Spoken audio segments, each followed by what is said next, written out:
Hello. I will try to find for you, because most of artists, creatives are a little bit troubled by this one question. Who should I sell my art to? Who will buy my art? Where will I find those people? And actually, how will I do it actually? It is, as you see, complicated question. That's why I will try to answer it with a method that is very simple and very efficient. When you think about the successful artists right now in the market, they have found people out there who have a reason to support them, to exchange with them the values, what they have as a value in art. They are getting a kind of value in the form most likely of money back to them. So there's already a working system out there in which those values are being exchanged. The problem is how to get in such a system. And perhaps the first myth that we should let go, that it is a complicated matter. The questions are perhaps complicated and the situations can be complicated, but this is always with human life and where humans are exchanging values. It is this myth you should let go, because in the end it is something that is really simple.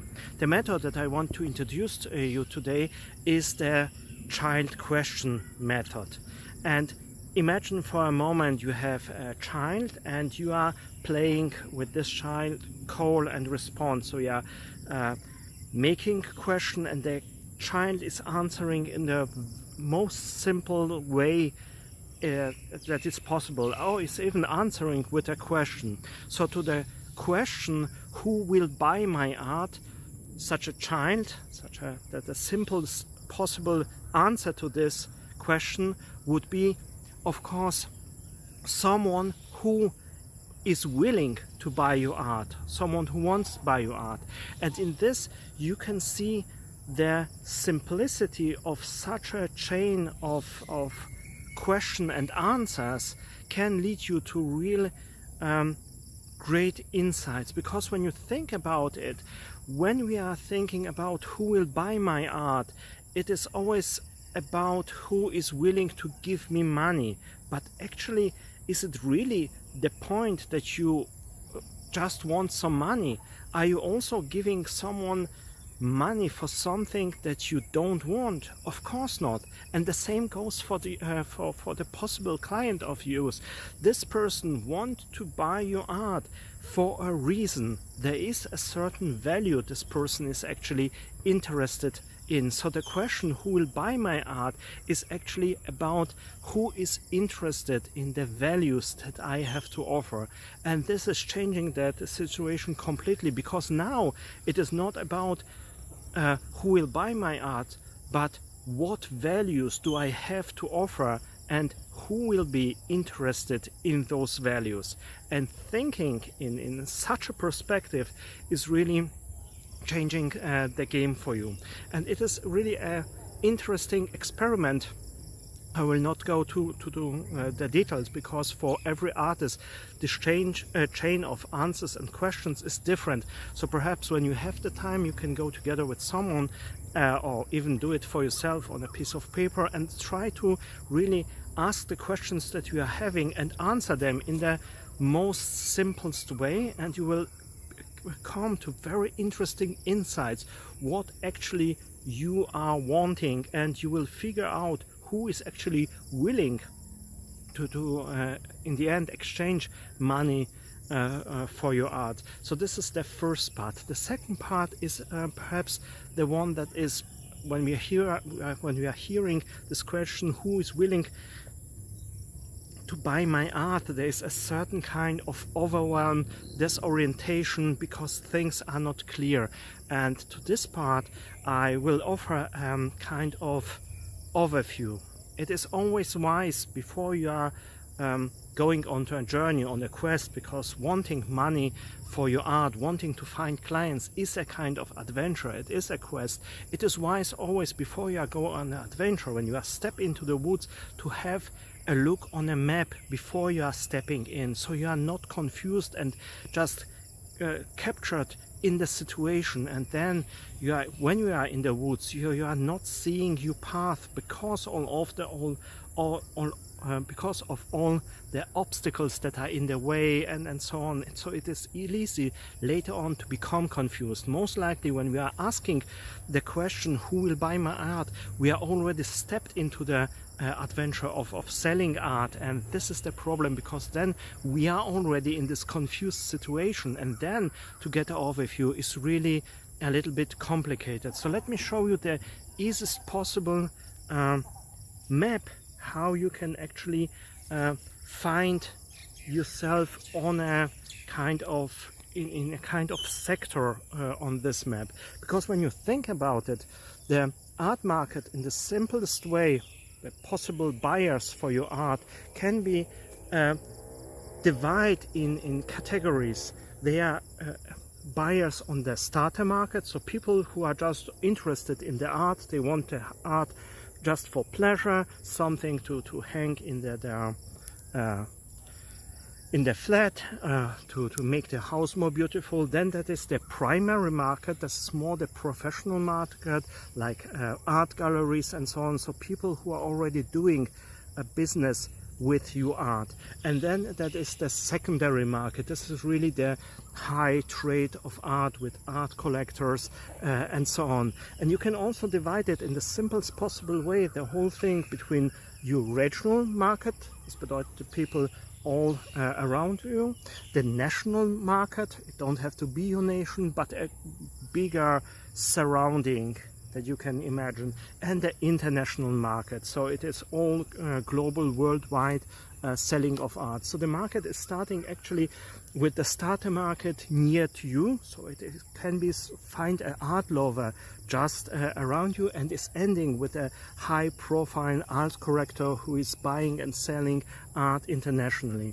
And in this, you can imagine you progression to finding those people that will buy your art in clusters or sectors. The private trade, so you are buying and selling art on your own to people most likely that you know or that you can get to know.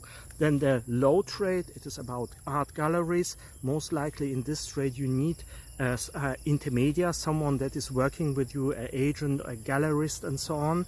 And in the high trade, of course, this is the more complicated market. It is all about buying and selling, and art becomes then a kind of exchange possibility, or a kind of something to speculate on. So it's getting another level. And of course, with such a map, you can answer your question, who will buy my art, with the question, where are you right now in the market? Are you someone that has just begun? You are in the starter market and you are just doing what is possible near you. Then you know the best possibilities are for you the private trade, the art lovers, perhaps some art scouts and other possibilities where you actually can get to know these people. And it's not about making money with your art in a second move, but you are selling to the person in the end that will keep this art. If you are someone that is already in a private market, so you have an agent or something like this, it is much more easier, and it is making much more sense for you to get together through the agent with the art gallery. So you are not only selling your art, but then this art will be sold to someone else, or even when you are ranking up in the hierarchy, there is not only your art is not only sold once, but from the gallery it is going to an auction and so on. And one day perhaps you are in the highest ranks, where actually it is about the blue chip art and art collectors and so on. So the question with such a map is easy to answer depending on where you are. It is a fitting market for it, and all you have to do is really to figure out what is fitting. nevertheless you are offering certain values with your art, and those values are interesting for someone. Let's say in the beginning you are amateur. For you is most likely very important that your art is about beauty, it is about aesthetics, it is all about perhaps seeing the beauty and so on. For such values, a direct sale to an art lover is perhaps the best way, because what you are thinking and feeling and expecting from your art should be mirrored in the person that is buying it, and this person would actually find the value in it, because this person is actually seeking these things that you have to offer. And when you are progressing with your art, this whole changes. Then exhibitions can actually be not only about selling your art, but your art is perhaps made in such a way that it is getting the attention to certain things that are happening in the world, or a commentary on our world. And in this, your art exhibition can be positioned perhaps to get the attention for some work of other people. And in the end, when you all are about making money with your art, then the blue chip market is interesting for you, because your art is designed in such a way that it has the necessary values for those art collectors, for those auction houses and so on. And in the beginning can be very confusing perhaps to introduce yourself to this step-by-step progression, but when you are progressing step by step, you are developing the necessary market skills, you are getting together with the right people, so you are also developing the necessary network, and in this way you are developing the necessary knowledge skills for the higher market. So don't think you must skip the steps in between. These are very valuable. It is like the way you have learned about your art. You have also take the time to learn how to draw, perhaps to learn how to play a music instrument. It is nevertheless something about development, and the same amount on focus you should also put in the learning of this market possibilities, and learning how to attract and how to sell to the right people, so they have the value, so they are not sold on something that has nothing to do with them. They're just kept in the moment, or you are so good at convincing people that later on they are going home with your artwork and thinking, okay, and now what should I do with it? This has nothing to do with me. So selling art has less to do with actually salesman skills, but thinking about values, about your values, and how you are contributing to the value actually of others. And there's a place for everyone.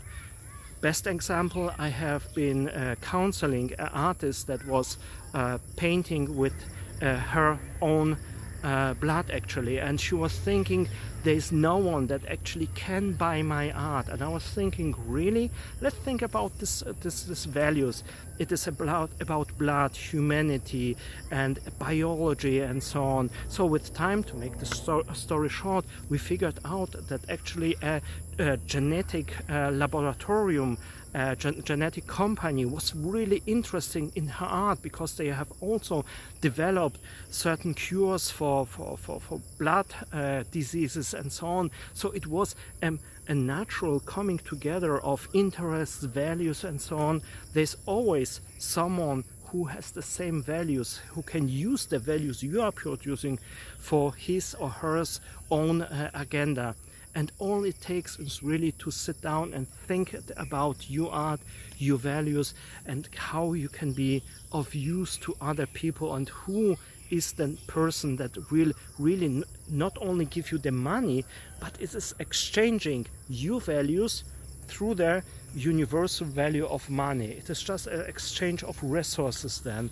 And seeing it from this from this perspective is really helpful, because it is not anymore so overwhelming, or it is not something that we should fear. It is all the question, who is actually on the same wave, on the same bandwidth, on the same position, who can use your art to actually use it for something or see the value in it. It is something that is worth to think about, and I hope you are finding this insight interesting and you have the time to think about your art and think about your progression. Nevertheless, I hope also that you have the time to see my next video. Until then, see you soon. Bye bye.